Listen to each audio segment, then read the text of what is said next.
So Daniel Jones is back. Finally, Jones has come back to the Giants, the 2-6 Giants, unfortunately. But, BT, as somebody who's been backing the Giants, kissing the rear end of the Giants, betting on the Giants all year long, saying Daniel Jones is going to be a top 10 quarterback in this league, and every week for basically 8 weeks here, I've been made to look like a fool. Here's what I will say about what I expect from Daniel Jones and the Giants on Sunday. Okay. I think this is the beginning of the end of the evaluating of Daniel Jones, and I firmly believe that starting Sunday, Daniel Jones is going to show that he is the guy for the New York Giants to be the franchise quarterback beyond just the 2 years that they have him, signed up for. I mean, can you pick a softer landing spot? They're playing a team that just got rid of the coaching staff. Are they going to be ready to play? You got to start somewhere. I know they do. Barkley back. I hear maybe even healthier on the offensive line. That'll be nice. Andrew Thomas, they need him. Coming off the ugliest game we've ever seen. I just think there's a spot. Now, by the way, for him to be the franchise quarterback, he's got to continue to do it. It's not just about this Sunday. 100%. But I think you're saying that this where he just starts to soar a little bit, gets off the runway a little bit for this year, and maybe convinces some doubters. And there's based on some other factors that might no longer believe in him or never did. I'm not sold yet. I'm not sold. I would love to, and I mean this. I would really love to jump on your side of the fence here, which is rare because your side of the fence is usually wrong. Sometimes I drag you over to my side of the fence. Exactly. We're partners now, buddy. Yeah, I got you. I know. Pulled me into some stuff, huh? Yeah. The injury situation terrifies me. It really does. And all right, let me even just put that aside because to try to forecast how his neck and shoulder, handles hits. That's just almost irresponsible. I just pray that the young man is healthy and he's able to play for a long time because I really like Daniel Jones. So I'm not going to get into the injury stuff, but I'm still not sold because his ability to elevate the team when the season was not yet defined early, he gave us, are you ready? 1, 2 good quarters of football. Yep. So I can't hang my hat on that, Sal. I can't. I keep referencing it's the only 2 quarters of football that he's been very good in this year. Really, you could say the same for the Giants. I know they've been better as a team in the defense, specifically the last couple of weeks.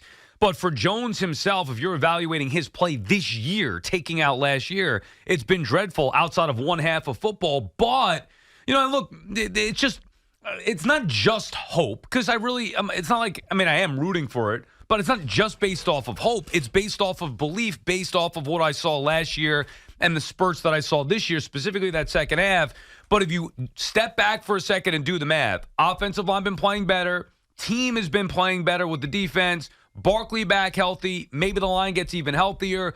I know no Waller, but still they have weapons. Tyrod Taylor was able to utilize some guys down the field a little bit more. Yep. Jones back. If he's really healthy here, I need to see it. It has to happen. We haven't seen it enough, but I believe it will. Throwing the football down the field, making some plays with his legs. Not only, I'm not talking about win or loss, but just that Jones will show he could be a top-tier quarterback in this league. Oh, you didn't say top 10. Well, so we're kind of backing off the top 10. So are you going that far into the pool, or are you not saying top 10? Well, to be top 10, you can't do it in one weekend. Like but like when it ends up, that money's justified. He winds up here more than just 2 years where there's that parachute out. Franchise quarterback. Okay. He will be the guy. He will be the guy. You know what's crazy? And that, what Sal just said is not crazy. There is really, I'd like to co-sign it. I can't because I'm not sold yet for a few reasons I laid out. But, the toolbox is there, and the intellect is there, and there's elements of past performance that are there that embolden you to, if you like what Sal's saying, yeah, I'm with you, Sal. Daniel Jones can be that guy. The thing that I find interesting, while I'm less bullish on Jones's future with the Giants, I'm actually a lot more encouraged about the Giants' future, which is a different conversation for a little bit down the road here.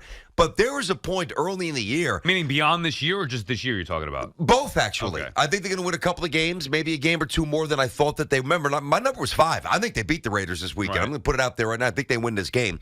And there's some other I games. smell a perfect parlay. Perhaps. Yeah. Packers, Patriots. We've been down this road before. There's other games that they can win. Maybe the Rams. So, it's not as bleak. It's not as dark as it once seemed to me. It would seem a lot better if I could stamp Daniel Jones absolutely as the guy moving forward, but I can't because I'm not yet sold. I can't do it. And for the record, even if we see him have success this week, it does not mean definitively, okay, well, here he is, he's the guy. No, I agree. I'm just saying this is the beginning of the end of the evaluation, and that's what it's about, because this season is lost for the Giants, not going to the postseason. And even I made the argument that, hey, schedule softens here, anything can happen, maybe they get back into it. And by the way, I said weeks ago when the Giants were one of the worst teams in the league that I thought they'd get back to respectability. You did. I didn't think that they were this bad. Now, they're still 2-6, and last week was one of the ugliest games I've ever seen. Depends on what colors you were wearing, my friend, but I got you. But you can feel a way out of this where the Giants can be a respectable team. But for this particular argument, I think it's about Daniel Jones and watching him as a quarterback here continuing to develop. It has to happen. There cannot be regression. We cannot see the pick six like we saw against Seattle in a big game, because the excuses aren't just, the offensive line or no Barkley. Yeah, some of that is a factor, of course, but Jones himself has not been very good. So what Daniel Jones are we going to get? It's been 5 years. We've seen inconsistency up and down. This has to be the beginning of some consistent play. I think it will be for Jones and the Giants to where he will be the guy. And we won't be talking about Caleb Williams or a top pick and all that stuff moving forward. Daniel Jones will be the guy. BT and Sal on the Fan. Our friends at Town Fair Tire remind you that at Town Fair Tire, you always get the guaranteed lowest price on name brand tires from Connecticut to Maine. Nobody beats Town Fair Tire. Nobody. I tease the perfect parlay pick segment. We'll have that coming up on this Football Friday, of course, at 12:40. A lot to do ahead of the Giants game against the Raiders and the full slate on Sunday. Jets, of course, on Monday night in a huge game against the Chargers. Massive. Justin is calling from Dobbs Ferry. What's up, Justin? Hey, bud. Hey, what's going on? Sorry. Hey, what's going on, guys? How are you, Justin? Going into this week, good. Going into this past week before last night's game, Will Levis had more touchdown passes than both Tyrod Taylor and Daniel Jones, which is crazy. They both have, four touchdowns. But the midway point here, I just looked. The Giants have the worst offensive line in the league. And Titans had basically 24th to 25th offensive line. I think it's scheme and game plan. You bring in these receivers. They bring in Waller. They don't use them properly. They don't hold people in the block. I think it's more on Dable and Kafka than it is on Daniel Jones. Well, I mean, look, you can, and thank you for the call, Justin. You can knock the coaches, but BT, when we saw Daniel Jones last healthy, the offensive line didn't give him a chance. Now, I'm not one to make excuses, but it was ridiculous. No, it matters. If it matters for Zach, as I often point out, it absolutely matters for Daniel Jones, who has a worse offensive line. Right. 100%. That's just inconsistent. The thing that worries me, though, and I know why we did it, because he is so likable, and he was good last year, we overreacted to last year. Many of you did. Because, if Daniel Jones threw 29 touchdowns last year, 28. And we're sitting here saying, man, as we try to diagnose what's wrong with him so outside of the injury, his performance so far this year, I think it would be a little bit easier for me to take the leap of faith like you, that you believe that this is the beginning of certainly of the evaluation, but ultimately the culmination of him being the franchise quarterback, not just beyond the 2 years where they could get out, but beyond that, which is we always reference that because that's very important. Because the Giants told us, by the way they structured the conference, the contract, we don't know if Daniel Jones is the guy. So how the hell can we know? Here's the thing, though. With that injury, and I know I said I wanted to push that to the side before, but I want to bring it back now. With that injury, if Daniel Jones is not running that often, who is Daniel Jones? Well, that's a big problem. But that could be the silver bullet in his tenure here. Correct, because without him running... I mean, without him running, he's not much. Right. Now, even if he does run, he still needs to add the passing game. Yeah. That was supposed to be the thing, and that's what I'm saying I think is going to happen here. I think we'll see it more down the field with Jones, maybe a little combination, a better balance than what we've seen. But you cannot run him into the ground, especially now with the neck issues. But if you take that out of his game totally, we're talking about a different story. That's a problem. Take a two-pitch pitcher who's got a great changeup and a great fastball. Well, you throw the changeup tonight. And the fastball's not necessarily 99, it's 92. suddenly that guy's going to get rocked. And if you take away Daniel Jones's changeup for the sake of the baseball baseball football analogy, what's the fastball look like? Meaning, what does his throwing look like without the real threat of the run? But I thought the big reason he didn't throw it effectively last year was two different things. I think first getting acclimated to a new system with Dable, and they didn't really have to throw it that much. The other thing is they didn't have weapons down the field to utilize. I mean, that's the big thing. So they brought in weapons with Hyatt, with Waller. You expected it to be a better balanced offense. So far, we haven't seen that, whether it's because of the offensive line, because of Barkley getting hurt, because of Jones himself getting hurt, or because of just ineptitude from the Giants offense. But we need to see that starting with Sunday. Peyton is calling from Roxbury, New Jersey. What's up, Peyton? Hey, guys. BT, I need to know, how can you say confidently every day that Zach Wilson can be a franchise guy, but you need to see more out of Daniel Jones? It doesn't make any sense unless you're just a homer, which clearly you are. Well, I'm going to tell you how it makes sense. What contract is Daniel Jones on? He's on a $40 million deal. No, I'm which saying he earned from the last year. I got from the date. Not so much the numbers here, Peyton. I don't mean that. I mean, is it his rookie deal or is it a second contract? It's a second one. No, it's his second contract. What is Zach on? He's on his rookie contract. That matters. Zach Wilson has not shown Hold on, Peyton. No, I got you, Peyton.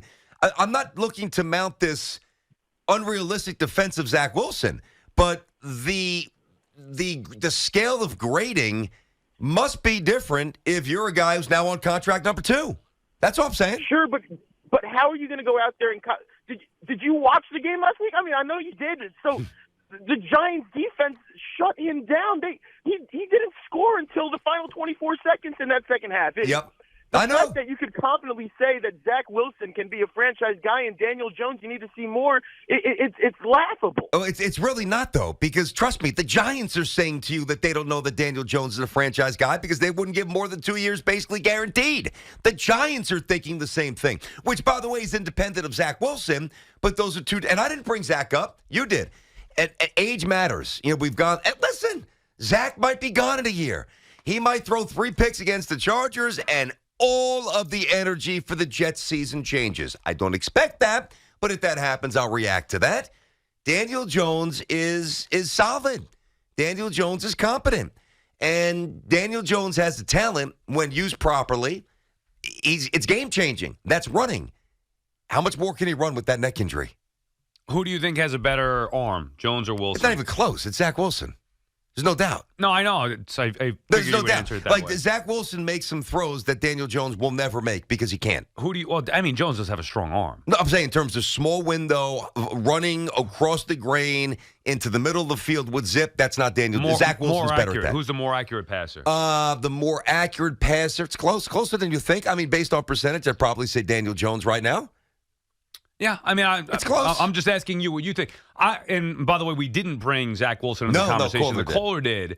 But I understand his point where you're not knocking Daniel Jones necessarily, but your belief in Zach is not really based on anything that he's done to date outside of a play or some drives or some film, where Jones at least did it last year. And it's similar to the conversation or the argument that you and I have had where I could say that Daniel Jones was a top 15 or I thought he was going to be a top 10 quarterback. It was based on what he did a year ago. Now, he has to grow and combine what he did last year with throwing the football effectively. That was the whole point. Yeah. Through 8 weeks, that has been a total fail because not only is he not taking the next step, it's been total regression with Daniel Jones. But at least we saw him do it last year and have some success to where Zach Wilson has not had that level of success. He has not, and I'm not trying to create the illusion that he has. I just think that there's different grading speeds and not curves necessarily, but perspective. We don't judge Volpe the same way that we judge Gleyber Torres because Gleyber Torres has played over 1,000 Major League games. Volpe is not. That matters. So if this is year 5 for Zach Wilson. Oh, if it's year 5, we're not even talking about this. That's what I'm saying. No, I'm done. I'm off the boat. Absolutely. I get it. No, I get it. You can't score touchdowns in years 5. There's nothing else to talk about. Right, Dan. Oh, so you admit he can't score touchdowns now. So far. Dan is calling from Verona. What's up, Dan? Hey, what's up, Sal? Sal, the hopium that you're feeding me is addictive, man. It's like I want to believe, like it. I want to hope. I want to be there with you. I think and I believe in the team. I believe in Daniel Jones. I believe in the coaching staff. But we're not doing the small things right. And if we can't do the small things right, we're not going to be able to do the big things right. And we got to see that, especially this week. We have to see the communication happening between the coaching staff and the players. We got to see the basic coverages. We got to see the basic reads happening for me to feel like we are on the right track. And I just haven't seen that this year. Well, you haven't, but you've seen spurts of it, and you've seen the Giants get better over the last few weeks. Forget about just the win-loss result. They've been better, specifically defensively. But even with Tyrod Taylor in there before he got hurt, their offense was better than anything we saw with Daniel Jones. Barkley coming back helps. They were able to use Hyatt a little bit more down the field, even Waller before he got hurt. With Jones back, it should take the offense to another level. That's what I'm expecting. You always leave that Wan'Dale Robinson. I like him. Me too. He's interesting. Well, because he's not the downfield guy. You're right. He's I like him as a player. In space, he is hard to handle, boy. Good point. No, I shouldn't overlook him, and I'm not necessarily. I'm just thinking downfield. Yeah, no, I got you. But that underneath. complements like another level of the offense, Right. Saquon slip screens, Robinson, maybe some shallow crossing routes where you could just kind of take it to the house if he gets in the right spot.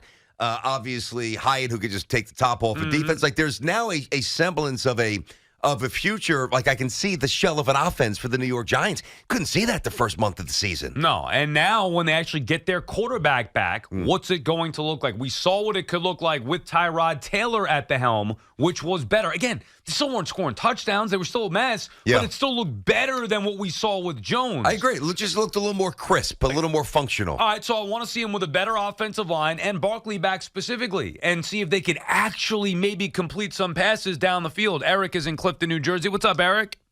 Good afternoon, boys. It's been a minute. Happy Friday. How we doing? We're good, but let me just warn everybody. Eric from Clifton is a massive Raiders fan. He is coming in to talk smack, and I guarantee he's about to tell you the Raiders are going to destroy the Giants. Go ahead, Eric. At least they're relevant for the conversation, finally. I'm not here to say that, BT, but I'm just saying I hear a lot of chest thumping from a couple of hosts on the station, and I'm just saying be careful because, this team is now actually going to be playing with a purpose.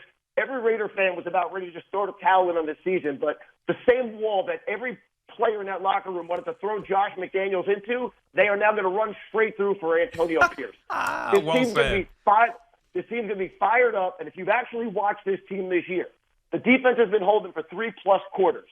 They had the wrong quarterback start. Now, I know he's a 4th-round draft pick, this kid O'Connell, but he's accurate. He knows where to throw the football. You had Jimmy Garoppolo, missed 3 easy touchdowns to Adams. Yes. Hoyer did the same thing last week. He did the same thing in the Chicago game. A ball bounced off of Jacobs' hands. He should have thrown it behind him to Myers. They've been missing touchdowns all year because one guy, Josh McDaniels, refused to put the right quarterback in. So this is what I and a lot of other Raiders fans believe happened. Adams and Max went to Mark Davis's office. They said, either get us out of here or you follow this plan. We can win. But Max and my defense, we hate this offense because they suck and we're gassed. All right, so listen, hold on, Eric, one sec, buddy. Hold on one sec. So hold on. So without getting too wrapped up in the minutiae of the Raiders, which our audience doesn't really care about that much, but to your greater point, what you're saying is it's not the get right game that maybe some Giant fans are thinking it's going to be. Listen. Every Raider fan has no idea what's going to happen. Finally, we're starting the right quarterback because if you can understand this. You've seen it with the Jets and the Giants. When your offense can't move the ball and you're inept, your defense they're going to die in the fourth quarter. It happened each of the last 2 weeks. We should have ran the Lions out of the stadium. We got an interception inside the 25, and Jimmy throws it into double coverage because he's forcing it to Adams. He had 2 other guys wide open. AOC knows where to throw the ball, and that's what this game's about. It's about finding the open guy and just throw the damn ball to him. Well, listen, thanks for the call. If Daniel Jones can't beat Aiden O'Connell, then something is wrong. Now, Aiden O'Connell could go on to beat Tom Brady. I'm not trying to bury the young man before he gets a shot. Middle-round pick. He's just getting going, and those are cool stories, and I root for those stories. I'm not rooting for that story this week. Danny, back to what we're talking about here on the fan. Get your team in the end zone 3 times, score 24, 27, 30 points as a team and win the game. Honestly, BT, I'm not even concerned about the win-loss at this point. I don't think they're supposed to win this game. Yeah, I don't agree with that. Well, win this game. What is the spread? 3 points. May have flipped 2.5. Yeah, Raiders by 3. Okay. I think it may have been down to 2.5 after the firing, whatever. So they're not supposed to win this game. They're not supposed to, but in my opinion, they are. Right, but because they're trending better, Raiders trending worse. And I know sometimes you fire a coach and you get that initial kickback, and Pierce is listen, I love Antonio Pierce. He is a dog, and that's a guy that you would want to play for. He would be on the All-Sal team. He'd be on the all-Stone team. I mean, he's on I know, the I all-sack team. Yeah, he's pretty I high get up there on the it. all. We should do that at the end of the year. Come up with the BT and Sal all-sack all-sack team. Yeah. I got a car. AP used to have a Cadillac dealership out in Inglewood Cliffs back in the day, near Edgewater, and I got my first Cadillac from him. He's the man. AP's I awesome. love him. I'm rooting for him to do very well. But the Giants the last couple of weeks look like a team that's ready to bust through. And given who they have healthy, their trend, the Raiders' trend, I believe they're supposed to win this game. Fair enough, but I don't care about the result. In a 2-6 year, I'm not concerned about the win-loss right now. I'm more concerned about the development of the quarterback. So let's just say Jones runs for, 80 yards and 1 touchdown, throws for 2 more for, 250 yards. That, to me, no turnovers or, maybe 1 turnover. I got you. That, to me, is more important. Throwing the ball down the field, those are more important things than the actual just win-loss. Let's say they win 13-10, an ugly game, and Joe doesn't do anything. I'd be more discouraged even with a win.